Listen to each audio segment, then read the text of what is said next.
आज की वीडियो में हम बात करेंगे कि यदि पत्नी अपने पति को नपुंसक कहती है तो क्या पति के लिए यह बात क्रूरल्टी मानी जाएगी। साथ ही साथ हम बात करेंगे कि यदि पत्नी अपने पति को नपुंसक कहती है तो क्या इस आधार पर पति अपनी पत्नी से तलाक ले सकता है। इसी संबंध में 21 मार्च 2024 को दिल्ली हाई कोर्ट से एक जजमेंट आया है। क्या है वह जजमेंट मैं आपको बताऊंगा, तो बने रहे वीडियो के अंत तक। मैं हेमंत सैनी एडवोकेट और आप देख रहे हैं हेमंत LLB लॉ। वीडियो अच्छा लगा तो प्लीज इसे लाइक करें।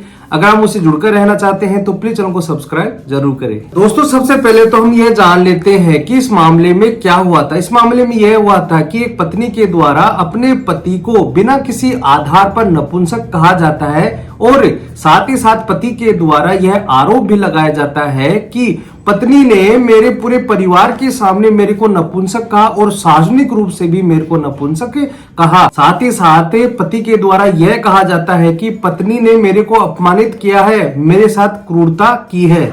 मैं आपको यह भी बता दूं कि शादी के बाद दोनों से प्राकृतिक रूप से कोई भी बच्चा पैदा नहीं होता है। दोनों ने अपना इलाज भी करवाया था। जब बच्चा नहीं होता है तो एक मेडिकल टेक्निक होती है जिसे कहते हैं IVF यानी इन विट्रो फर्टिलाइजेशन।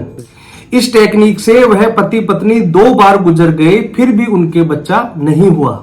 नतीजा ये हुआ कि दोनों में विवाद और बढ़ने लग गया और पति अपनी शादी को बचाने के लिए अपने घर वालों से भी अलग रहने लग गया। मतलब कि पत्नी की यह मर्जी थी कि वह घर वालों से अलग रहे, तो पत्नी को खुश रखने के लिए और अपने दाम्पत्य जीवन को बचाने के लिए वह घर वालों से अलग भी रहने लग गया और यह सोचकर अलग रहने लग गया कि विवाद कम हो जाएगा। लेकिन विवाद कम होने का नाम नहीं ले रहा था। पत्नी अपने पति से अलग रहने लग जाती है और बाद में जब विवाद ज्यादा बढ़ जाता है तो पति के द्वारा पत्नी के खिलाफ एक तलाक की याचिका लाई जाती है और यह आरोप लगाए जाते हैं कि पत्नी ने मेरे को नपुंसक कहा और परिवार के सभी लोगों के सामने और सार्वजनिक तौर पर उसने मेरे को नपुंसक कहा और साथ ही साथ यह आरोप लगाते हुए तलाक की याचिका कर दी जाती है। फैमिली कोर्ट के द्वारा यह कहा जाता है कि पति ने जो पत्नी पर आरोप लगाए हैं वह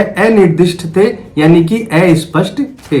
मतलब कि कोर्ट ने पति ने जो आरोप लगाए हैं उन आरोपों को तलाक देने के लिए पर्याप्त आधार नहीं माना और उसे क्रूरता भी नहीं माना जाता है। इस आधार पर फैमिली कोर्ट के द्वारा पति के द्वारा जो तलाक की याचिका लगाई गई थी उसे निरस्त कर दिया जाता है।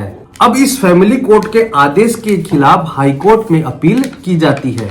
जो मामला हाई कोर्ट पहुंचता है वह मामला है Saurabh Jain versus Neha Jain. FC number है 92/2021। 21 मार्च 2024 को यह जजमेंट आया था। दिल्ली हाई कोर्ट के द्वारा एक महत्वपूर्ण टिप्पणी की जाती है कि सार्वजनिक रूप से नपुंसक करार देने के आरोप को नजरअंदाज नहीं किया जा सकता। दिल्ली हाई कोर्ट के द्वारा 3 केसों का भी हवाला दिया जाता है। पहला है NG Dastane versus S Dastane 1975 का यह मामला है। दूसरा केस है राज तलरेजा वर्सेज कविता तलरेजा 2017 का यह मामला। तीसरा केस है रवि कुमार वर्सेज जुल्मी देवी 2010 का यह मामला है। NG Dastane versus S Dastane वाले मामले में भी यही कहा गया है कि अगर पत्नी के द्वारा अपने पति को सार्वजनिक रूप से अपमानित किया जाता है तो उसे क्रूरल्टी माना जाएगा। और जो राज तलरेजा का जो मामला है उसमें डावरी यानी दहेज का जो एलिगेशन लगाया गया है वह फाल्स रूप से लगाया गया है। इसमें यह कहा गया है कि पत्नी के द्वारा दहेज के झूठे मुकदमे लगाए जाते हैं और उन्हें प्रूव भी नहीं कर पाती है, तो ऐसे केस पति के खिलाफ क्रूरल्टी माना जाएगा। और जो रवि कुमार वर्सेस जुल्मी देवी का जो केस था उसमें यह डिस्कस किया गया था कि अगर परिवार के सामने सार्वजनिक रूप से किसी पति की मानहानि की जाती है तो उसे भी पति के लिए क्रूरल्टी माना जाएगा। पत्नी ने इससे पहले दहेज का भी केस किया था और वह खारिज भी हो गया था। तो इस प्रकार से इन तीनों केसों का हवाला देते हुए कोर्ट के द्वारा यह कहा जाता है कि पत्नी के द्वारा अगर पति को सार्वजनिक रूप से अपमानित किया जाता है तो उसे क्रूरल्टी माना जाएगा। और फाइनली दिल्ली हाई कोर्ट की बेंच के द्वारा फैमिली कोर्ट ने जो आदेश किया था, मतलब कि जो तलाक की याचिका निरस्त की गई थी उसे नहीं मानते हुए पति के फेवर में तलाक का आदेश कर दिया जाता है और फैमिली कोर्ट ने जो निरस्त का आदेश किया था उसे डिसमिस कर दिया जाता है। तो कहने का मतलब यह है कि अगर पत्नी के द्वारा पति को नपुंसक कहा जाता है, परिवार के या सार्वजनिक लोगों के सामने अगर उनको अपमानित किया जाता है, तो इस आधार पर वह पति के लिए क्रूरल्टी मानी जाएगी। तो दोस्तों, अगर आपके साथ भी ऐसा हो रहा है तो आप इस जजमेंट का फायदा उठा सकते हैं। तो दोस्तों, आज के लिए इतना ही।